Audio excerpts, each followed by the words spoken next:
When you get to your 50s, everything seems to change, and it's time to let go of all those things that no longer serve you well or benefit you.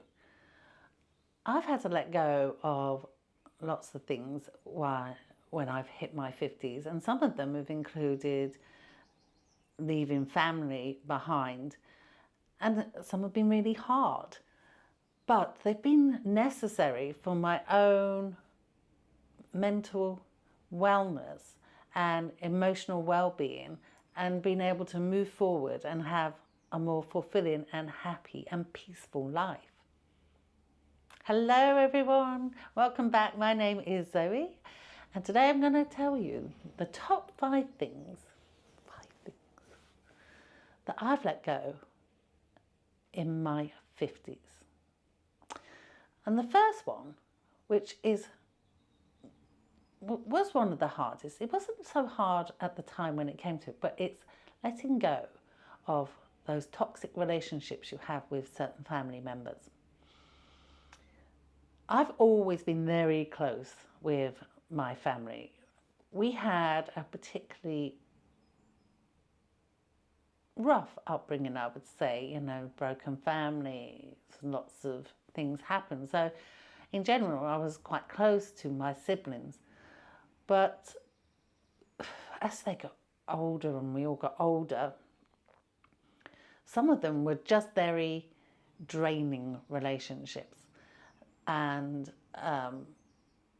they just were creating a lot of stress for me and constantly just draining my mental energy and emotionally extremely tiring. And I had to let them go. And once I did that, the relief and the clarity I got from not having to deal with their nonsense and their selfishness and their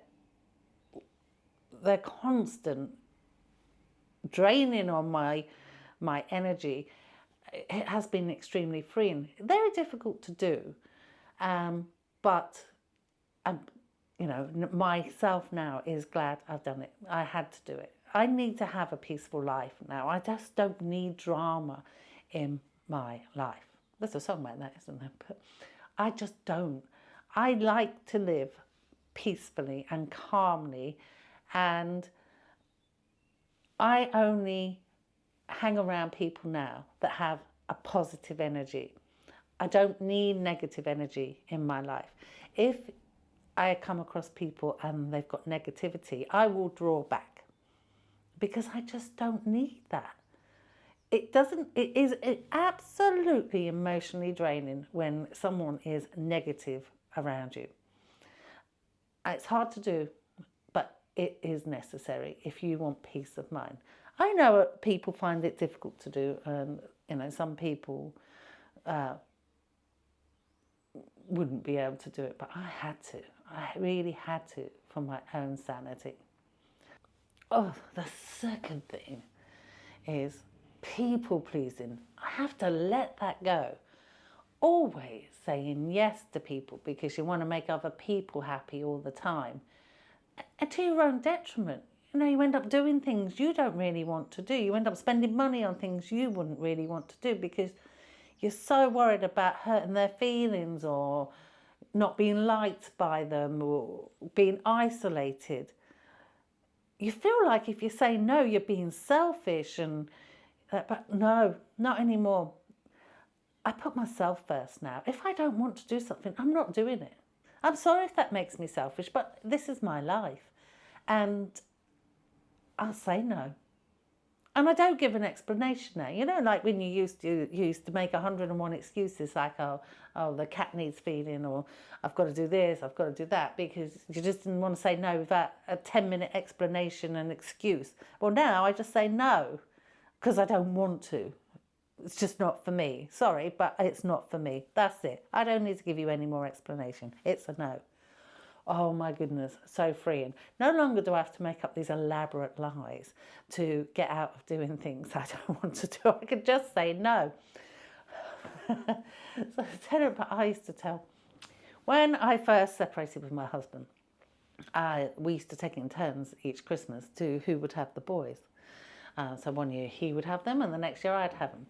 And I used to actually like spending Christmas Day on my own because I worked so hard. It was the only day I never got any emails, and it was the only day like I didn't have the kids with me and I could sit on the sofa and drink margaritas all day and just do what the heck I wanted one day of the year. It was actually every 2 years. But people think, oh, you can't be on your own at Christmas. So they would invite you and beg you. So I used to tell elaborate lies.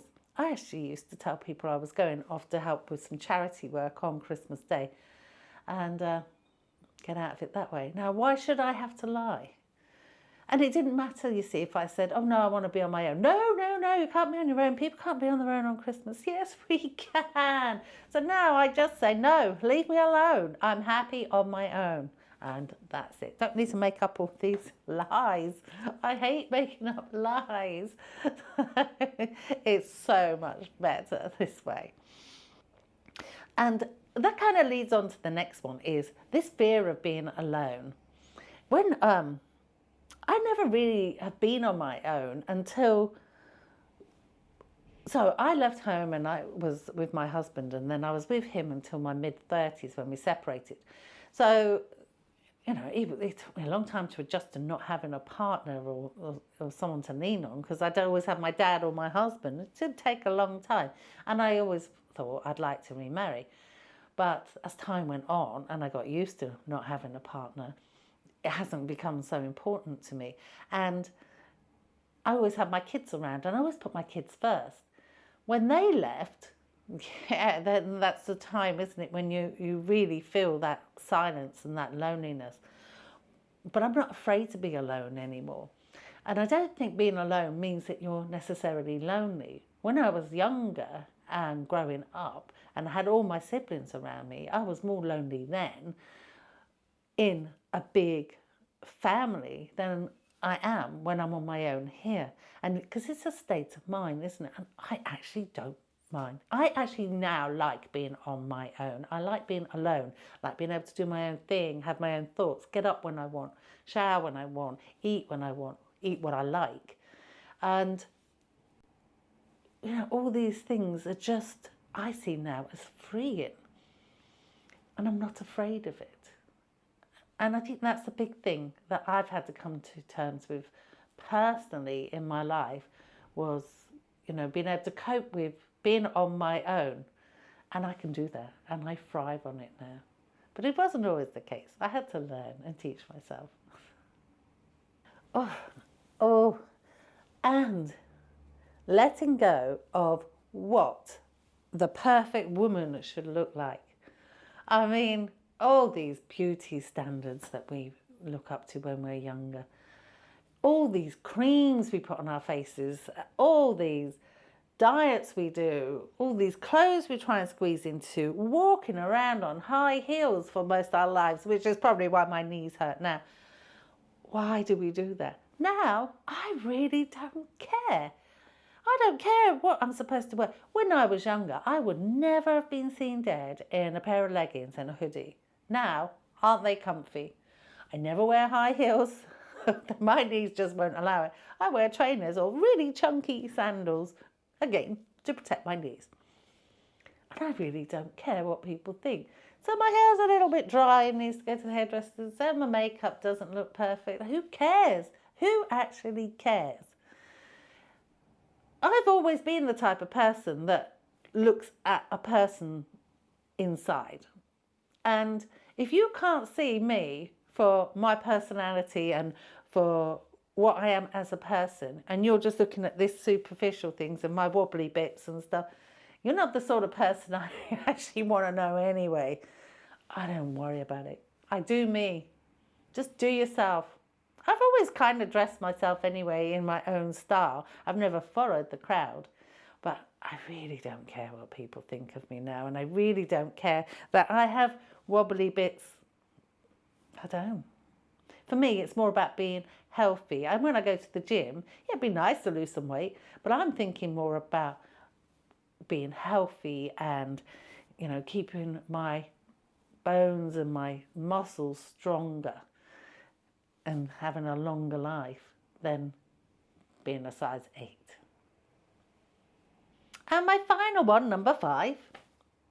Yeah, must be number 5. I lost count somewhere along the way. But it's letting go of a life that no longer suits you. You know, when you have children, you have to, and family members you're looking after, or whatever you're doing, you know, you have a certain lifestyle that fits that. Well, when they've all gone, having a home that's too big for you, you know, it might not suit you. Now, this lifestyle doesn't suit me anymore. And so I am giving it all up. I'm selling everything and I'm going to go travelling full time. And I'm going to do this slow travel because, well, I can't actually cope with this fast travel business. I get exhausted and need naps too often to do that. But I want to slow travel. I want to go and spend 1 to 3 months in different countries and see things at my own pace and enjoy their culture.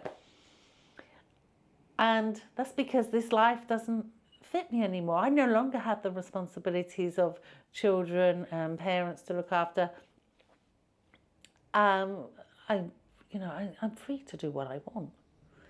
And so, yeah, I've learnt this more so in the last couple of years. Probably this is the biggest one I've learnt in the last couple of years is I'm not stuck.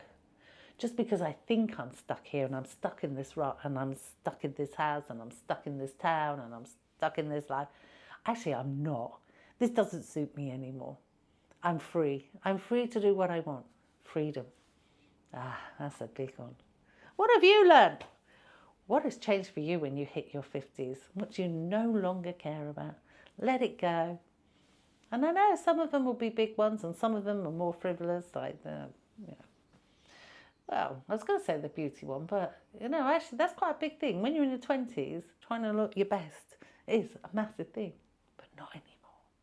Just feeling our best is more important. But let me know your thoughts and what has changed for you. Thanks for watching. Take care. See you soon. Bye. Ciao.